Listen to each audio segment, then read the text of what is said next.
ప్రతిపక్షమే లేకుండా చేస్తే ప్రమాదం. చంద్రబాబు గారికి ఇప్పుడు అదే ఎదురవుతోంది.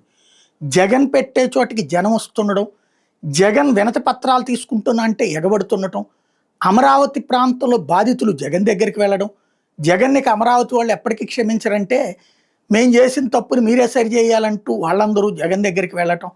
అలాగే డీఎస్సీ జగన్ ఏనాడు డీఎస్సీ ఇవ్వలేదు కాబట్టి ఇక నాదే అనుకుంటే, డీఎస్సీ బాధితులకి ప్లాట్‌ఫామ్ లేక జగన్ దగ్గరికి వెళ్ళడం. ఇప్పుడు వినతి పత్రాలు ఇవ్వడానికి జగన్ దగ్గరికి వెళ్తుంటాం. ఒకప్పుడు జగన్ అధికారంలో ఉన్నప్పుడు పవన్ కళ్యాణ్ దగ్గరికి వెళ్ళేవాళ్ళు, తెలుగుదేశం దగ్గర కంటే కూడా. అట్లాంటిది ఇప్పుడు జగన్ దగ్గరికి అందరూ వెళ్తున్నారు. ఎందుకంటే తెలుగుదేశం, జనసేన, బీజేపీలకు వినతి పత్రాలు ఇచ్చి ఇప్పుడు అడిగితే సమస్యలకి సమాధానం చెప్పేవాళ్ళు కూడా లేరు. మా పార్టీ కార్యాలయాల్లో తీసుకుంటున్నాం, మా ప్రభుత్వం దగ్గర తీసుకున్నాం, కనబడ్డ చోటల్లా ప్రజల దగ్గర మాట్లాడుతున్నాం అని చెప్పినప్పుడు మరి డిఎస్సి వాళ్ళతో ఎందుకు మాట్లాడలేకపోయారు? అదే అమరావతి ప్రాంత రైతులతో ఎందుకు మాట్లాడలేకపోయారు? అంటే మాట్లాడుతున్నామనేది టీవీలలో, పేపర్లలో జనాలకు కనబడుతుంది కానీ జరగట్లేదన్నది జగన్ దగ్గరికి వెళ్ళడం వల్ల తెలుస్తుంది. ఈ సిచ్యుయేషన్ ఇలాగే సాగితే ఇంకోటి పోనీ ఎవరన్నా ప్రతిపక్షం ఉన్నారా? సిపిఐ, సిపిఎం, కాంగ్రెస్ వాళ్ళు కూడా తెలుగుదేశం పార్టీ కూటమికి బి టీం.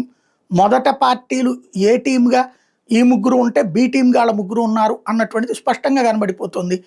అప్పుడప్పుడు చురకలంటించేటటువంటి 2 స్టేట్మెంట్లు ఇవ్వడం, ఆ పైన మళ్ళీ ప్రభుత్వానికి అనుకూలంగా జగన్ మీద విరుచుకుపడడం ఈ 3 పార్టీలు చేస్తున్నాయి. కాబట్టి జనానికైతే ఒక క్లారిటీ వచ్చేసింది, ప్రతిపక్షం అంటే ఇవాళ జగనే అన్నటువంటిది. ఇదే కొనసాగితే రేపు ప్రమాదం.